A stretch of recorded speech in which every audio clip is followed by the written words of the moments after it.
karakter moral dan karakter kinerja. Karakter moral bagaimana menumbuhkan akhlak, budi pekerti, anak didik segala macam yang kita harapkan. Menjadi manusia insan cerdas berakhlak mulia. Itu tujuan undang-undang. Dan ketaatan dia Pak. Ketaatan. Itu tujuan undang-undang. Jadi undang-undang tidak ada membuat anak menjadi pintar. Ini kadang orang tua terlalu memaksa anak mendapat nilai 9 matematikanya. Tapi dari segi akhlak dan dari segi akhlak, kepatuhan, ketaatannya kurang kadang-kadang. Hancur Pak. Hancur.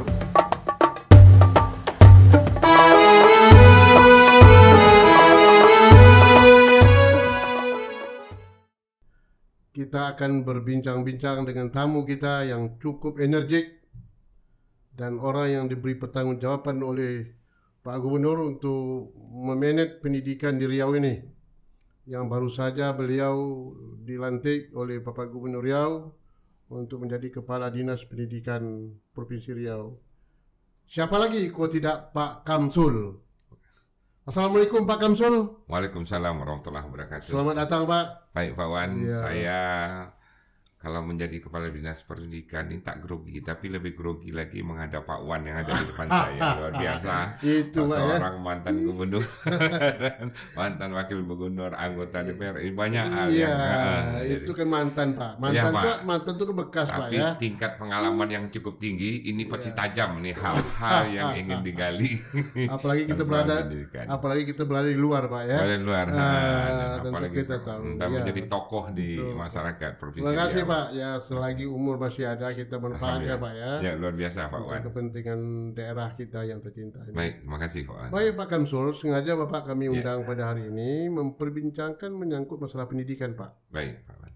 Nah sebelum itu saya beberapa hari yang lalu itu mendengar Pak ada peraturan gubernur Pak ya tentang pendidikan pelatihan vokasi Pak ya. Baik Pak Wan. Untuk sekolah-sekolah unggul di Provinsi Riau ini. Ini suatu upaya Pak Gubernur kita ya untuk meningkat pendidikan, kualitas pendidikan kejuruan Pak ya. Kejuruan. Ini sangat tepat sekali. Sehingga nanti anak-anak kita yang tamat SMK itu ya setelah diadakan pelatihan pendidikan dan mereka siap pakai lah Pak ya. Akan dilatih dengan bidang kebutuhan yang diperlukan oleh pengembangan industri di Riau ini Pak ya. Ini upaya Pak Gubernur ini harus sukses Pak.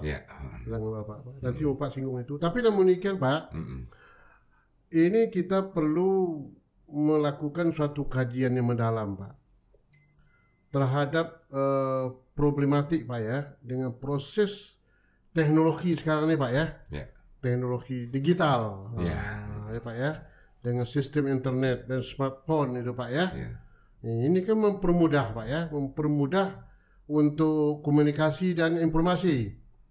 Dan ini terbukti Pak ya dengan peristiwa pandemi COVID-19 itu, di mana ini salah satu solusi kan untuk mengatasi anak-anak kita untuk tetap belajar ya, proses belajar mengajar tetap berjalan dengan baik Pak ya.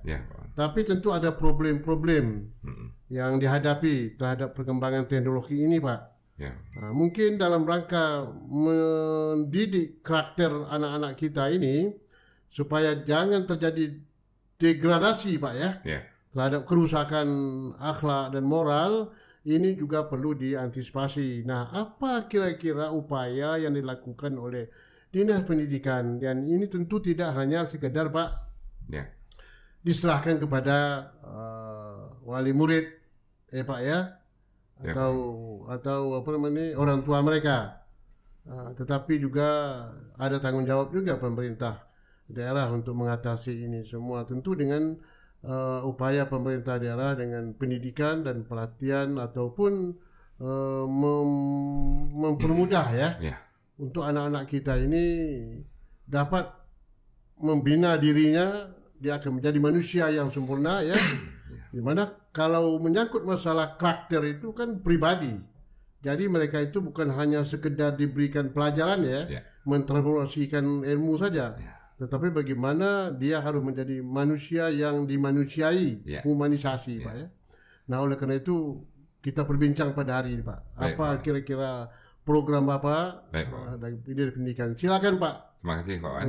Jadi memang saya diamanahkan Pak Gubernur pada 17 Desember kemarin dilantik menjadi Kepala Dinas Pendidikan.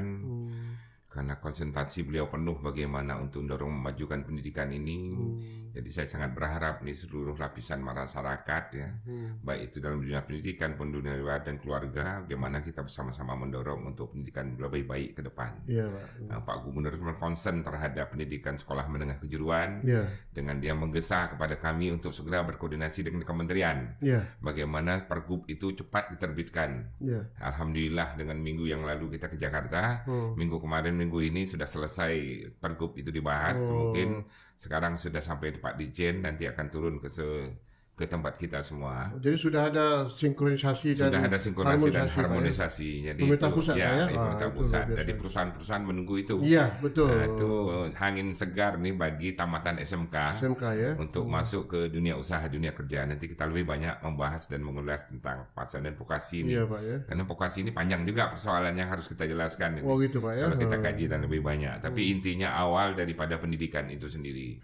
Tapi Pak, ini juga harus diketahui Pak, data Pak ya. Betul. Kita harus bicara data juga Pak. Ya. SMK di Riau ini berapa jumlahnya Pak? Dulu saya tahu hampir 300 lebih. Ya sekitar Pak. Itu ya memang. 300 lebih itu kalau misalnya setiap tahun itu berapa pengurus itu betul tuh Pak. Jadi data ini perlu menjadi suatu pertimbangan kita sehingga output nanti Pak ya. Betul. Dari tamatan SMK itu berapa? Ya, kami lagi kemarin kita ada memang basic base data kita di Dinas Pendidikan Provinsi. Kita membangun backbone di tahun 2015 sampai tahun 2017. Akhir pas saya keluar, rupanya backbone itu tidak diupdate lagi, sehingga tidak bisa mendapat data real per hari lagi. Jadi mengambilnya itu. Jadi saya baru dapat data global ini semuanya. Data global jumlah anak kita yang tamat SMA ke tamat SD, SMP yang bisa masuk SMA. Saya melihat masalah makro dulu. Belum masuk ke masalah detail. Itu masalah makro kita memang luar biasa persoalannya. Ada 27.000 setiap tahun ini. Anak-anak yang tidak tertampung dari SD, SMP, MTS ke SMA dan SMK. Cukup besar Pak ya? Cukup besar Pak. Sudah itu pun angka melanjutkan kita dari SMA, SMK ke perguruan tinggi itu sangat kecil. Jadi angka partisipasi pendidikan tinggi itu baru mencapai 40% Pak Wan. Besar betul. Besar betul. Jadi lulusan SMK pun setiap tahun itu juga banyak ya. Nah, sudah itu mereka pun tidak bisa langsung masuk ke dunia kerja. Nah, sudah itu pun mereka belum siap terampil untuk bekerja. Jadi kalau perusahaan mau menerimanya harus dilatih kembali. Iya Pak, selama kan itu jadi problem Pak. Itulah. Jadi banyak perusahaan-perusahaan di Riau ini Pak ya. Sebenarnya dulu Pak, waktu di PRD provinsi saya. Begitu juga suara saya dulu agar perusahaan-perusahaan yang berada di Riau ini harus mengutamakan tenaga kerja itu dari anak daerah. Ya, kalau saya izin minta waktu nantinya setelah Pergub itu keluar, minta bantu untuk one channel ini kita mau sosialisasikan bersama dengan perusahaan. Saya supaya akan perusahaan itu betul-betul sadar. Ya betul Pak. Saya akan bawa detail untuk tenaga kerja kita yang ada, program studi kita apa yang ada sekarang ini. Dan saya kemarin juga ada hal baru nih bagi anak-anak kita. Jadi diharapkan semua anak-anak SMK nantinya dapat menguasai bahasa Inggris yang paling utama, ditambah lagi satu bahasa negara lain yang harus mereka kuasai. Bahasa asing ya. Jadi bahasa Inggris, bahasa asing yang utama. Itu kalau dapat memang sekolah dalam hal ini itu tidak terbuka. SMK saja, SMA juga harus misalnya. Dia hanya ada setiap hari itu belajar minimal setengah jam atau 1 jam bahasa Inggris. Carilah waktu pagi kayak sore atau siang setelah sekolah itu wajib tuh Pak. Kan kita akan membuat wajib karena bahasa itu penting untuk saat ini. Nah, kedua selain bahasa Inggris, contoh kita program studi mana misalnya teknologi informasi yang kuasai Jepang atau Korea atau Cina, tambah satu bahasa, belajar setahun penuh. Yakin dengan setahun penuh itu bisa berkomunikasi setiap hari. Itu kita berharap SMK ke depan hendaknya menambah jam pelajarannya. Memang ke depan banyak tuntutan kepada anak-anak kita, baik itu dari aspek karakter, aspek kompetensi, dan aspek literasi. 3 komponen itu Pak yang harus dikuasai di era industri 4.0, apalagi untuk memasuk era society 5.0. 5.0 itu. Jadi Itu topik kita kemarin hari ini yang tadi Pak Wan sampaikan kepada saya. Jadi itu persoalan yang dihadapi ini semuanya harus bergerak bersama. Kita tahu teknologi. Dulu sekolah dilarang bawa handphone. Malah sekarang sekolah diwajibkan membawa handphone. Karena apa? Di sana ada peduli lindungi diri untuk mengklik anak juga masuk. Jadi dengan demikian pemanfaatan teknologi itu masuk ke arah yang positif. Nah, tergantung bagaimana guru dan kepala sekolah dan manajemen di sekolah membawa situasinya. Itu penting. Tapi karena, Pak, di samping itu sekolah juga harus siap juga, Pak. Dalam segi menguasai teknologi kan. Siap. Nah, itu yang paling penting. Mau tidak mau harus mau menyesuaikan diri. Menyesuaikan diri. Karena tuntutan. Nah, itu dia penting. Jadi 3 kompeten yang harus dikuasai. Karakter. Ini karakternya penting sebenarnya. Ini tugas guru. Tugas guru dalam mendidik. Jadi pendidikan itu dalam teori pedagogik mencerdaskan anak atau mendewasakan anak. Dewasa itu artinya siapnya fungsi fisik, psikis anak untuk berkembang, melakukan tugas baik-baiknya. Jadi apa yang didorong sebagai pendidik dalam hal ini? Sebagai inspirator dan sebagai motivator. Karena pintar itu kodrat, Pak. Jadi anak pintar itu kodrat. Tapi bagaimana anak berkarakter itu harus dibiasakan, dididik dan dilatih setiap hari. Itu peran guru. Nah, ini peran guru dan juga orang tua. Peran orang tuanya, Pak. Jadi lingkungan sekolah itu kan ada 3. Ada sekolah informal, ada sekolah formal, ada sekolah non formal. Informal itu dalam keluarga. Anak-anak belajar dengan orang tua. Jadi apapun bagaimana karakter lingkungan keluarga nanti akan masuk dia ke sekolah. Makanya penting guru menguasai ilmu psikologi, didaktik dan metodik. Karena untuk mengetahui latar belakang anak-anaknya dengan situasi keluarganya masing-masing. Di situ dia mengenal begini, ini intervensi. Dan dia tahu pengembangan bakat anak ini. Pengembangan bakat anak. Kemana diarahkan. Makanya untuk guru itu harus masuk ke sekolah guru. Nah, ya kan? Untuk guru. Seperti orang mau jadi TNI lah. Harus masuk akabri. Mana bisa jadi Fakultas Hukum langsung jadi TNI tiba-tiba? Tak mungkin kan, Pak? Jadi kalau mau jadi polisi itu harus masuk Akpol ya. Jadi jabatan tertinggi di polisi itu semua dari Akpol, Pak. Nah, itu salah satu contoh, itulah pendidikan karakter yang ada. Memang pendidikan guru kita saat ini jauh berbeda dengan 20 tahun sebelumnya. Sebelumnya ada SPG, ada SGO, sudah itu ada IKIP, ya kan? Nah, ada STEKIP, tapi STEKIP masih ada di beberapa sekolah. FKIP juga masih ada. Tapi proses belajar di FKIP itu sama aja dengan proses belajar orang di kuliah ekonomi, di fakultas hukum, ya kan, di fakultas pertanian, peternakan.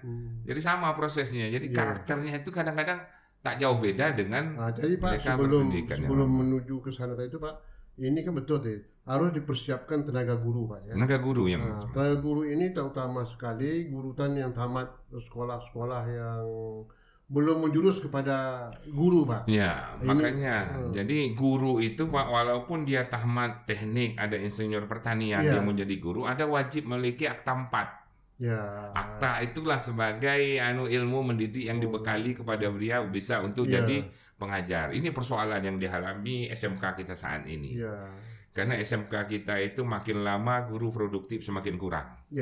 Jadi guru-guru yang mengajar misalnya otomotif, mengajar pertanian, mengajar perikanan, segala macam itu diambil dari industri, kadang diambil dari fakultas-fakultas yang sejalan dengan pertanian bidang teknis itu sendiri, tidak menguasai dalam pendidikan gurunya. Sehingga itu menjadi mereka itu pun lebih concern kepada skill yang mereka tuntut. Kalau ada pekerjaan lain yang lebih ini, dia lepas daripada mendidik anak kita. Ini ke depan menjadi persoalan juga bagi kita. Tapi Bu Gubernur telah mengambil langkah-langkah, Pak. Seperti saya laporkan, kemungkinan kita memberi beasiswa kepada anak-anak tamat SMA SMK yang potensi, yang bagus, kita sekolahkan lagi dia kuliah ke pendidikan guru vokasi, sehingga balik bisa menjadi guru. Walaupun kata Pak Gubernur lama, tetapi mau tak mau harus kita mulai dari awal. Karena di sini pun tidak ada universitas kita yang menyiapkan untuk guru vokasi. Ada di Sumatera Barat. Dan ada di Solo yang lengkap itu, Pak. Itu, Pak, ya. Itu bisa dipelajari itu, Pak. Dan Lancang Kuning baru akan memulai tahun ini membukanya. Dia mau mengambil peluang dan kesempatan yang ada. Betul. Lancang Kuning. Pokoknya ada peluang lah universitas untuk buka, ya. Kenapa? Sebabnya itu dia. Yang penting dilakukan oleh seorang guru itu membentuk karakter anak dulu. Betul. Jadi karakter itu ada dua, Pak. Karakter moral dan karakter kinerja. Karakter moral bagaimana menumbuhkan akhlak, budi pekerti, anak didik segala macam yang kita harapkan. Menjadi manusia insan cerdas berakhlak mulia. Itu tujuan undang-undang. Dan ketaatan dia, Pak. Ketaatan. Itu tujuan undang-undang. Jadi undang-undang tidak ada membuat anak menjadi pintar. Ini kadang orang tua terlalu memaksa anak mendapat nilai 9 matematikanya. Tapi dari segi akhlak dan dari segi akhlak, kepatuhan, ketaatannya kurang kadang-kadang. Hancur, Pak. Jadi memang pemahaman pengertian bersama antara keluarga, sekolah dan masyarakat bagaimana apa yang dimaksud dengan pendidikan itu sangat penting. Betul. Peran guru lah di sini. Nah, itu baru akhlak, moral, karakter moral. Ada lagi satu karakter kinerja. Kerja keras, ulet, rajin belajar gitu kan. Tegas gitu dalam hal itu karakter kinerja. Jadi karakter moral dan karakter kinerja yang harus semua dibaringi kepada anak kita. Pokoknya dia harus menyadari pertama, karena ini saya katakan tadi pendidikan memanusiakan mereka humanisasi.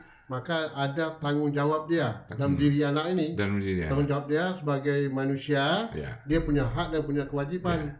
Juga dia sebagai makhluk Tuhan yang harus sadar dia kan tuh Jadi eksistensi pendidikan itu betul bukan hanya sekedar memberikan pengetahuan saja.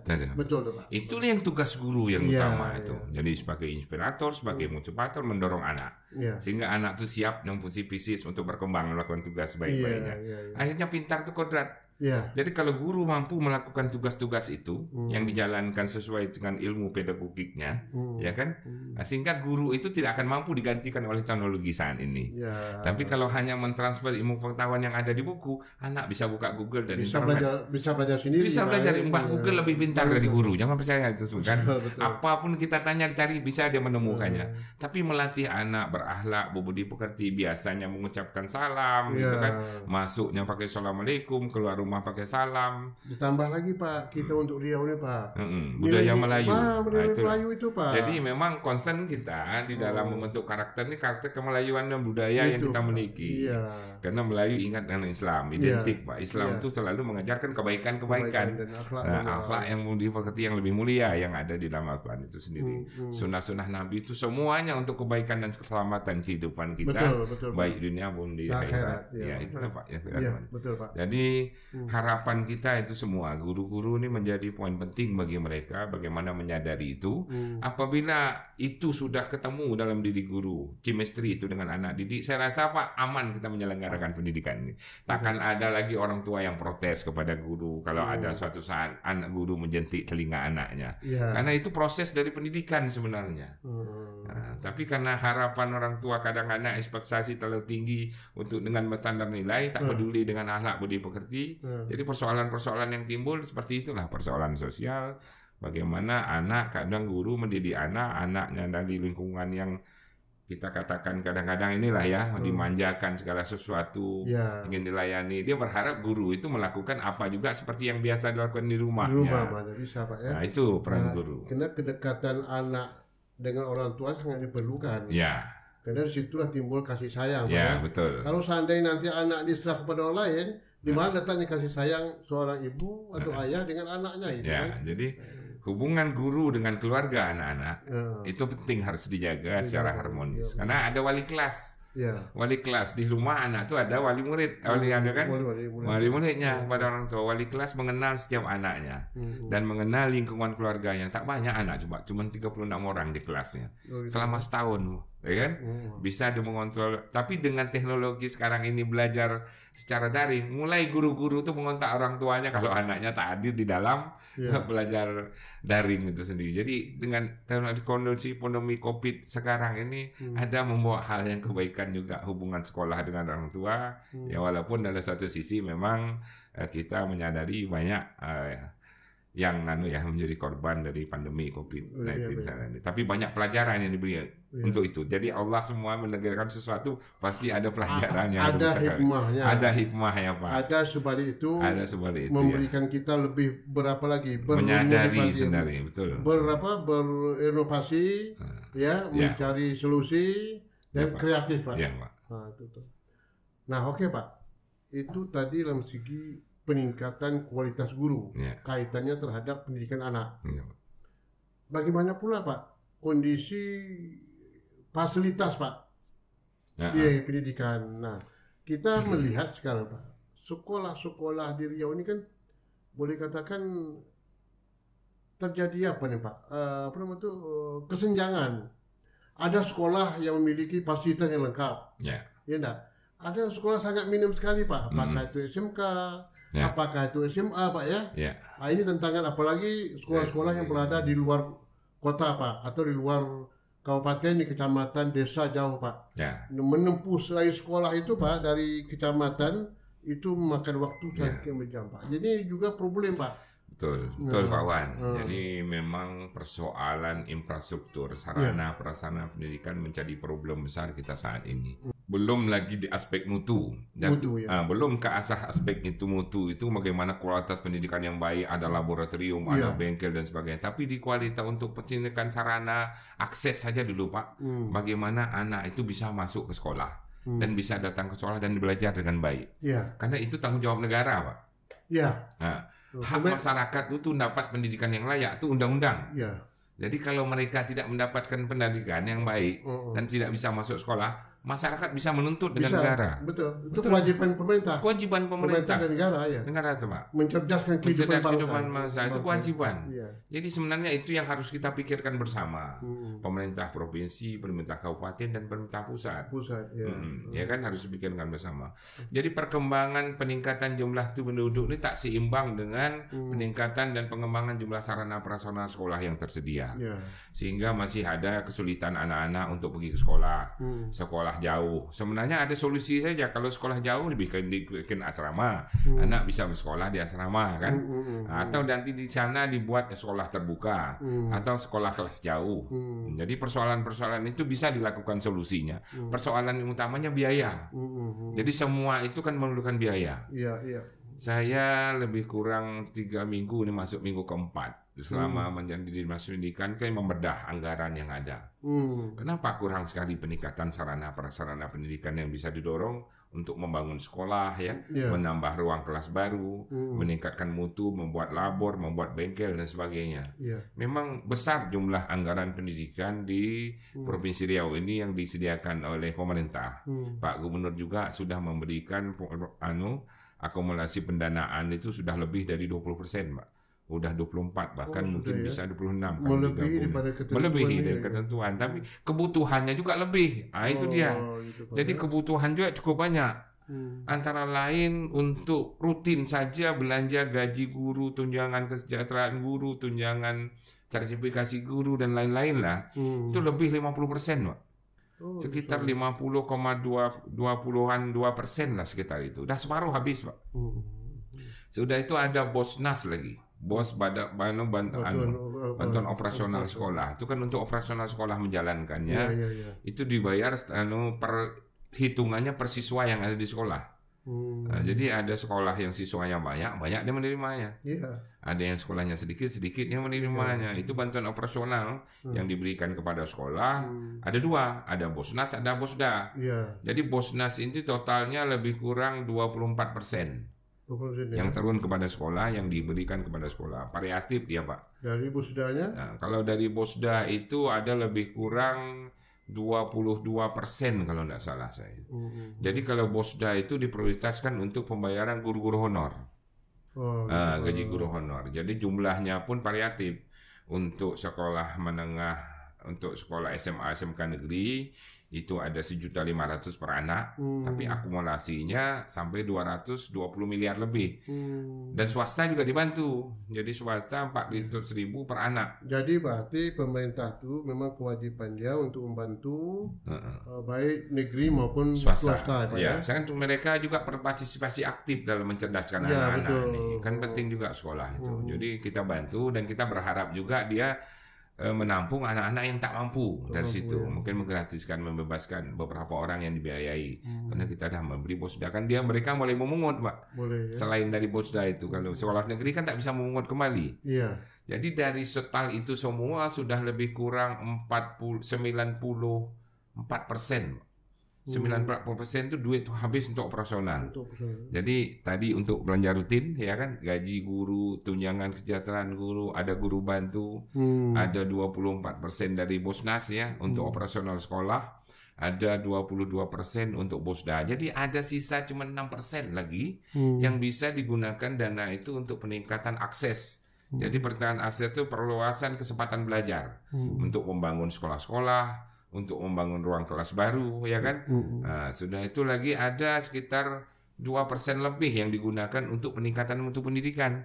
Seperti kita untuk membangun laboratorium, membangun perpustakaan sekolah, ya kan? Membangun bengkel-bengkel. Di samping bantuan pemerintah itu Pak ya, kira-kira peran daripada swasta Pak? Ya.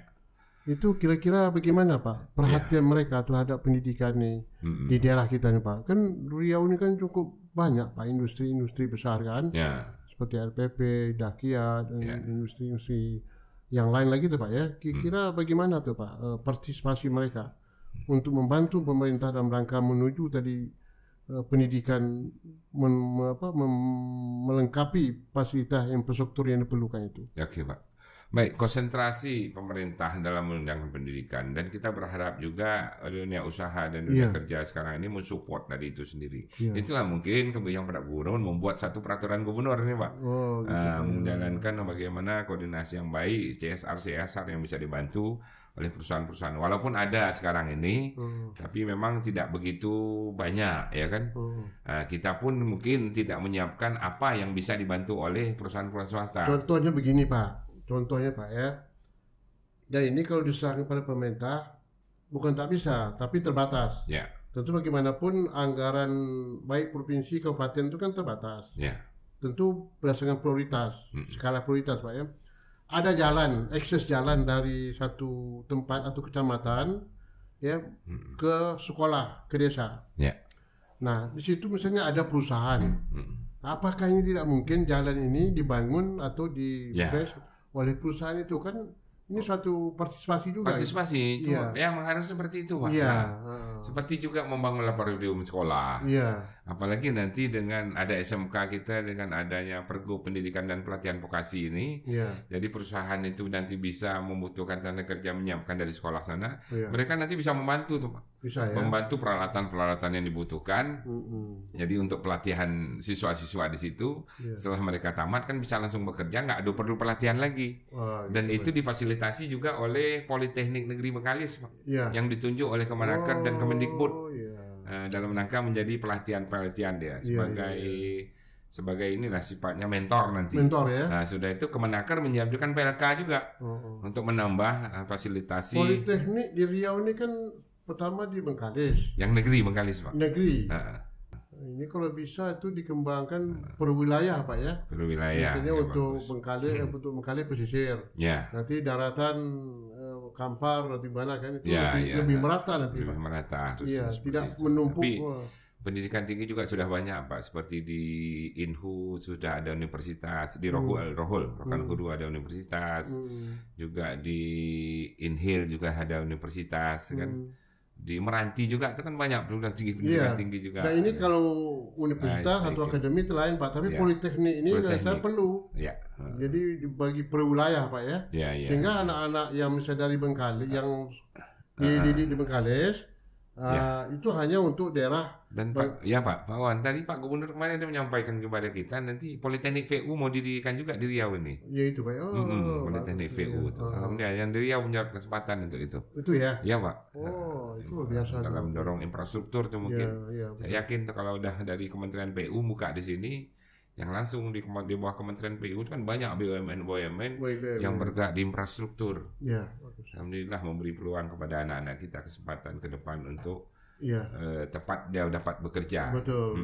Ya alhamdulillah Pak, ini satu terobosan Pak ya. Di tangan Pak Kamsul sekarang sebagai Kepala Dinas Pendidikan diberikan tugas yang begitu berat Pak ya.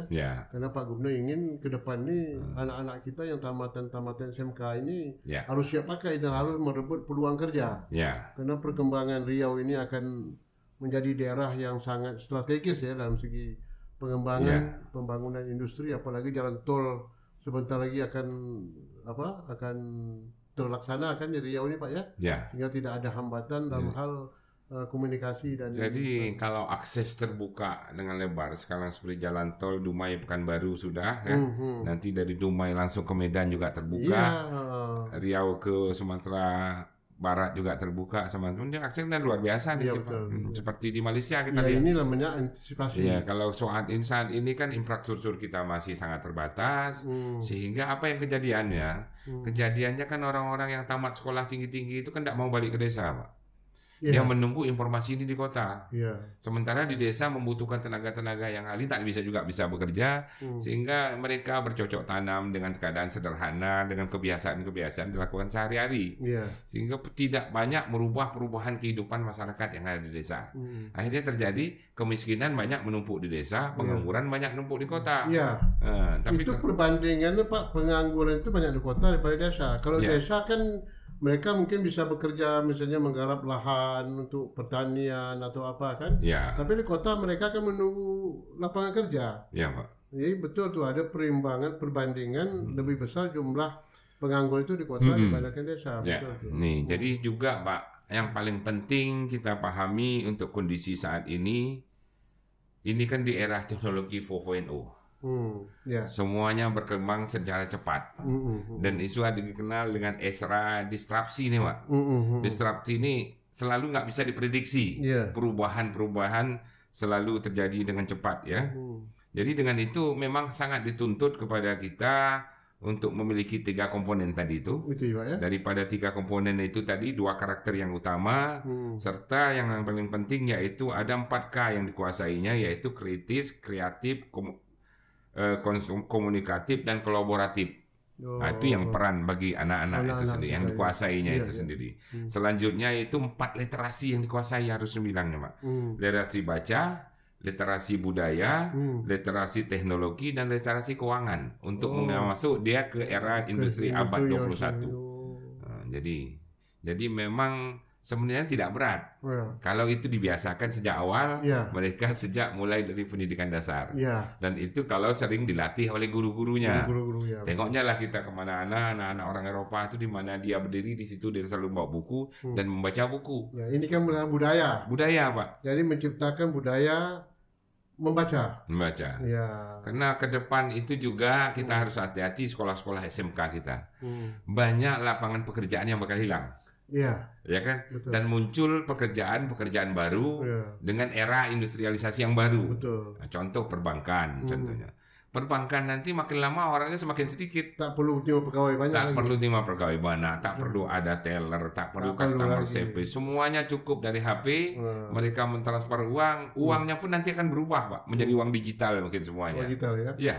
Pokoknya zaman ini sudah berubah. Jadi kita harus juga menghadapi itu. Perubahan zaman. Jadi harus cepat kita mengantisipasi dan kita lebih dulu ke depannya. Harus betul. Diantisipasi, Pak. Itu inovatif itu artinya antisipasi. Jadi jangka panjang. Jadi kita ke depan juga mendorong SMK kita membuat inovasi-inovasi untuk memajukan masuk ke industri 4.0. Jadi kita akan merevitalisasi beberapa SMK kita. Dia harus menguasai Internet of Things, dia harus menguasai STEM, Sains, Teknologi, Engineering, Matematik, dan bisa mengoperasikan nanti robot, ya kan, dalam bahasa computing dengan bahasa-bahasa coding. Nah, jadi itu bahasa-bahasanya yang dipermainkan, dan taktik-taktik aja menggerakkan robot bisa menggantikan manusia. Jadi artificial intelligence namanya. Dan industrialisasi sekarang itu sudah pakai itu semua, Pak. Industrialisasi 4.0, industrialisasi otomasi di era digitalisasi seperti ini. Nanti di PLN itu juga hanya 3-4 orang aja yang mengontrol panel, melihat ke dalam mesin dari gardu yang ada. Nggak perlu lagi yang ada tukang kontrol panasnya. Pokoknya tenaga manusia itu akan dikurangi. Lebih banyak pada sistem teknologi. Digital, Pak. Pabrik mobil aja Bapak tengok sekarang. Tak ada lagi orang bekerja dalam pabrik, robot semua yang bekerja. Kita pun berbelanja sekarang tak perlu lagi pergi ke pasar. Pakai apa saja. Mau makan datang dan Itu sudah tantangan zaman. Pak. Cuma bagi kita tetap berpijak pada akar. Itu dia tadi. Nilai-nilai budaya kita. Itu yang harus dikuasai peran guru. Jadi guru itu sebenarnya perannya jangan memaksa anak menjadi pintar. Karena pintar itu udah kodrat, tapi motivator dan inspirator. Kalau sudah mampu dia memotivasi anak, sudah menginspirasi anak. Anak punya cita-cita yang tinggi, dia mau jadi apa? Akhirnya dia belajar sendiri, Pak. tanpa diperintah oleh gurunya. Betul. Karena jam pelajaran berapalah waktu yang bisa digunakan guru tatap muka memberi pelajaran di sekolah. Tapi kalau setelah itu selalu dilatih mereka, menginspirasi dan memotivasi dan mendorong beri karakter anak untuk yang lebih baik. Misal saya katakan tadi, karakter kinerja, melatih anak untuk bekerja keras, ulet, ya kan, disiplin, itu karakter kinerja semua. Tapi guru juga harus memberi contoh yang Jadi baik. memang itu. Jadi sebelum memberi anak yang seperti itu, guru harus lebih dulu. Betul. Itu konsep Ki Hajar Dewantara, Pak. Iya. Ingat so bangun Memang kaso. benar ya, Pak Kamsul ini tepat sebetulnya ya.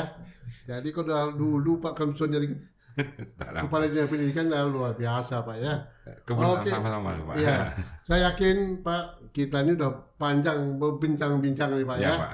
Jadi saya nilai memang cukup komprehensif dalam hal menyangkut masalah pendidikan. Jadi pesan kita kepada guru, ya, pahami betul hikmah makna yang diajarkan Ki Hajar Dewantara kepada kita. Ya. Ingat dia mangun karso, ingarso sung tolodo, tuturi handayani. Ada arti makna yang dalam di situ. Jadi itulah peran guru sebagai pendidik, bukan sebagai pengajar. Di depan dia sebagai apa, di tengah sebagai apa, dan di belakang sebagai apa. Jadi peran yang utama tadi yang katakan tadi sebagai motivator dan sebagai inspirator. Pastikan anak mempunyai harapan ke depan yang lebih tinggi. Itu yang peran mereka yang kuat. Kalau harapan hidup lebih tinggi yang mau dicapai jadi apa? Insya Allah guru tak akan susah mengajar anak belajar matematika.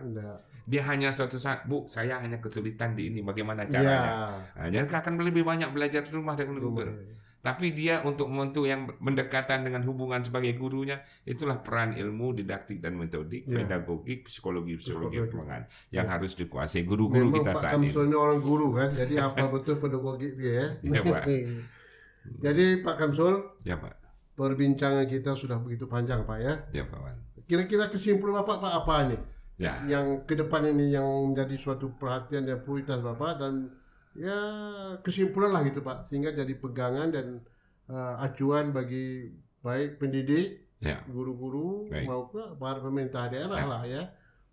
Baik, jadi saya berharap jadi peran kemana sekolah sebagai manajerial ini dalam menjalankan proses sekolahnya hendaknya tetap menguatkan ekosistem di sekolah. Jadi ekosistem di sekolah itu ada orang tua, ada guru, ada siswa, ada lingkungan sekitar sekolah, ada media. Bangun ekosistem kebersamaannya itu sendiri, karena sekolah itu adalah sarana ibadah sebenarnya untuk menyiapkan manusia insan cerdas berakhlak yang nanti akan jadi penerus bangsa. Sama dengan kita membangun sebuah masjid atau mushola, Pak. Kita berumah, tapi untuk individualis. Tapi kita membangun sebuah sarana pendidikan adalah untuk lebih besar lagi kepada kepentingan bangsa dan negara ini. Jadi kolaborasi bersama yang dibangun itulah nanti akan melahirkan anak-anak kita yang bisa, yang kita harapkan tadi harmonis dia dalam segala bentuk pergaulannya, dan sekolah pun bisa membangun sekolah dengan partisipasi bersama. Nah, jadi bukan lagi pungutan itu yang jadi hal yang seperti biasa. Ada partisipasi orang tua, nanti akan melihat bahwa ini yang dibutuhkan sekolahnya. Bangun itu semua, jangan saat membangun partisipasi orang tua dalam mengambil rapor. Nah, ya kan, pas mengambil rapor. Waktu musim menerima rapor, orang tua ada sumbangan. Itu yang tak boleh. Tak boleh, Pak ya. Itu gratifikasi namanya, Pak. Betul. Tapi bangun sekolah dengan kreativitas anak. Buat bulan-bulan tertentu di sekolah. Misalnya bulan kreativitas anak-anak yang berprestasi tampilkan, undang orang tua. Kita hanya mampu menampilkan anak seperti ini di panggung seperti ini.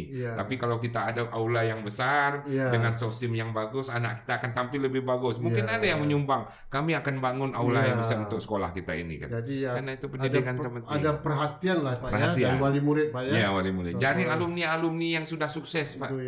Kumpulkan di sekolah kan, musyawarahkan dengan sekolah. Untuk apa kita membangun sekolah? Itu bebas diizinkan Pak. Itu bukan pungutan namanya. Bukan. Kan itu partisipasi. Orang tua dalam bangun dunia pendidikan. Betul, itu kita harapkan. Itu peran kepala sekolah sebagai leader dan manajer. Bagaimana membangun ekosistem pendidikan itu ke lebih baik. Peran guru ya. Ini kepala sekolah harus betul-betul berkualitas. Itu yang selalu ketemu. Peran guru juga bagaimana menghubungkan hubungan anak dengan siswanya, ada chemistry yang harmonis. Jadi kan sehingga betul-betul anak merasa guru ini mendidiknya untuk menjadi manusia dewasa. Guru juga berpikir anak ini akan menjadi orang yang lebih besar nanti. Harapan mereka tidak ada dia minta balasan kalau anak itu jadi presiden, Pak. Oh iya. Tak menjadi gubernur, tapi doa bangga mereka melihat walaupun mereka tidak mendapat hasil apa-apa dari anak itu semua. Nah, itulah peran seorang guru. Makanya guru selalu dikatakan selalu melakukan tugas mulia. Guru tanpa tanda jasa. Walaupun jasa besar mendidik membesarkan anaknya. Tapi guru yang macam mana? Nah, itu tadi. Guru yang inspirator, guru yang motivator, guru yang menguasai ilmu-ilmu pedagogik, didaktik dan metodik. Ya, betul. Di samping itu Pak, kira-kira terhadap anak-anak kita atau murid-murid kita, apa kira-kira Bapak imbau Pak supaya jadi memang anak-anak itu kan ada masa-masa usia pancarobanya. Jadi usia anak-anak karakternya seperti ini. Kita ingin nanti jangan sampai anak-anak ini begitu dia menguasai teknologi ini tapi dia berubah nilai. Ya, jadi penting Pak. Jadi umur 16-18 tahun tuh masa pancaroba, masa pubertas anak-anak kita itu memang orang tua, guru pusing dibuatnya. Itulah ada peran masyarakat, orang tua dan sekolah saling menjaga dan mengingatkan anak-anak. Ingatkan saja, diberitahukan saja. Dia berubah. Ada yang cepat selalu berubah, ada yang lambat. Dan ada yang selalu membuat tingkah-tingkah tertentu supaya apa? Supaya bisa ditegur. Betul. Ada mereka membuat pelakuan-pelakuan itu. Itu memang biasa dalam karakter-karakter perkembangan anak-anak. Iya, sekarang kan dengan HP ini kan tapi dengan itu, itulah tadi peran guru sebagai pendidik, motivator, mengingatkan, menasihati agar mempergunakan dengan benar media ini dengan baik. Tidak hal-hal yang negatif. Jadi peran itu yang paling penting, bagaimana kita dalam mendidik anak itu menggerakkan otak kanan. Jadi kalau ilmu pengetahuan itu kan otak kiri Pak, belajar matematika, belajar IPA, belajar segala macam itu otak kiri. Otak kanan ini mengenal kebaikan dan keburukan.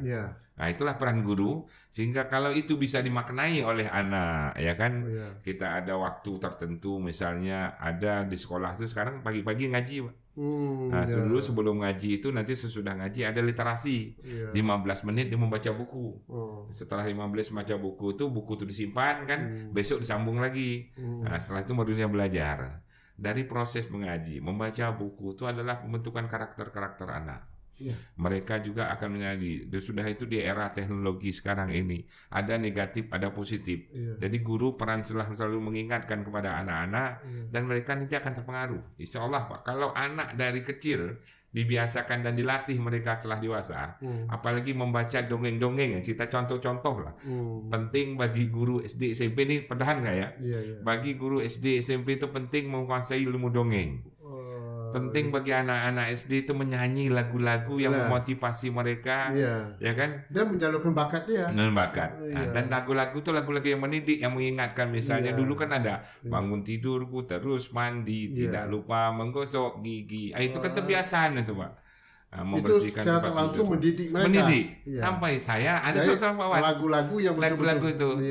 Kan tak lupa membersihkan tempat tidurku. Saya sampai sekarang juga itu yang perlu Pak. Setiap pagi kadang-kadang bangun terbiasa. Itu betul Pak. Itu perlu dibudayakan Pak. Dan itu ada di guru SPG dulu. Guru SPG, Jadi setiap Jumat menyanyikan 7 lagu.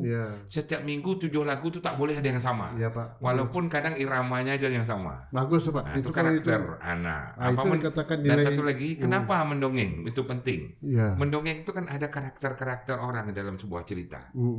Coba tanya kepada anak setelah baca buku cerita dongeng itu, atau kita cerita kepada anak, tokoh mana yang dipilihnya? Nggak pernah dia memilih tokoh pendahat, ya kan?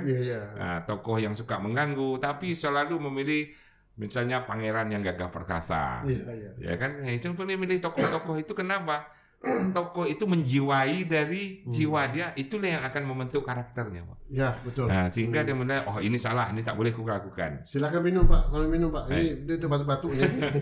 Walaupun kadang-kadang terpengaruh dengan teman-temannya. Terima kasih, Pak. Baik Pak Kamsul, ini luar biasa Pak, kita berbincang-bincang pada hari ini. Sangat menyentuh Pak ya, menyentuh menyangkut masalah pendidikan dan harapan Pak Gubernur kita Pak ya. Insyaallah. Mudah-mudahan apa yang menjadi program Pak Gubernur kita Pak Samsuar dalam bidang pendidikan ini dapat Bapak jalankan dengan sebaik-baiknya, dan tentu kita ke depan betul-betul Riau ini berubah. Jadi menuju Riau berkemajuan, Pak. Berkemajuan. Menuju Riau berkemajuan. Jadi sesuai dengan visi, misalkan daya saing, Pak. Riau bersatu. Daya saing, betul, Pak. Iya, Pak. Tantangan. Jadi Pak Samsul, terima kasih banyak, Pak. Mungkin di lain waktu. Mungkin ada lagi, Pak, kira-kira? Ya. Ada lagi hal-hal yang Bapak ingin sampaikan? Jadi memang visi Riau itu dalam RPJMD Pak Gubernur nih, Pak Samsuar dan Pak Edi, di kedepannya itu kan untuk mewujudkannya Riau yang berdaya saing, sejahtera, bermartabat dan unggul di Indonesia. Jadi kalau kita melihat daya saing itu seperti apa? Itu SDM. SDM kuncinya. Betul, Pak. Nah, kan? Karena tak mungkin kalau tidak SDM yang maju tak bisa bersaing. Betul. Itu penting. Jadi penguatan dalam aspek SDM ini yang harus kita kuatkan. Serta mewujudkan dan sumber daya manusia yang beriman. Nah, itu kan berkualitas dan berdaya saing melalui pembangunan manusia seutuhnya. Itu yang saya bilang tadi. Jadi guru sangat penting sekali membangun manusia seutuhnya, artinya kan moral dan akhlak budi pekerti itu yang paling penting. Dalam saya itu Pak Wan. Ya, kita mengharapkan guru-guru di Riau ini siaplah ya untuk menghadapi perubahan. Ya. Semua orang bisa berubah. Nah, tinggal lagi kemauan dari hati. Kondisi sudah berubah. Ya, mindset yang paling penting. Mindset kita harus berubah ya. Ya, mindset. Cara pandang, cara pikir kita saya selalu membawa suatu masalah seperti inilah mindset yang ada antara histori madu dan lebah, Pak. Histori lebah dan lalat. Nah, itu kita bisa pelajari dari situ. Lalat, mindsetnya itu kan kotoran, Pak. Apapun indahnya bunga, tetap dia menyenangi kotoran. Di situ dia pergi. Akhirnya kotoran kan melahirkan penyakit. Lebah, mindsetnya itu keindahan. Yang manis-manis, dia mencari bunga, kan? Bunga menghasilkan madu, yang diserapnya madu menghasilkan obat. Nah, jadi mindset itulah penting. Selalu saya bercerita kepada guru-guru. Mindset anak dan mindset guru itu yang harus dibentuk dulu. Disama-samakan itu semua. Ya, betul. Oke, Pak Samsul, ini kalau kita ikuti perbincangan kita pasti panjang, Pak ya. Mungkin di lain waktu kita akan bicara lagi, Pak ya. Insyaallah, Pak Wan. Insyaallah. Dan demikianlah Bapak-bapak sekalian, kita tadi sebentar berbincang masalah pendidikan di Riau dengan Pak Kamsul, Kepala Dinas Pendidikan. Jangan lupa like, share, komen, subscribe. Oke, makasih Pak Wan.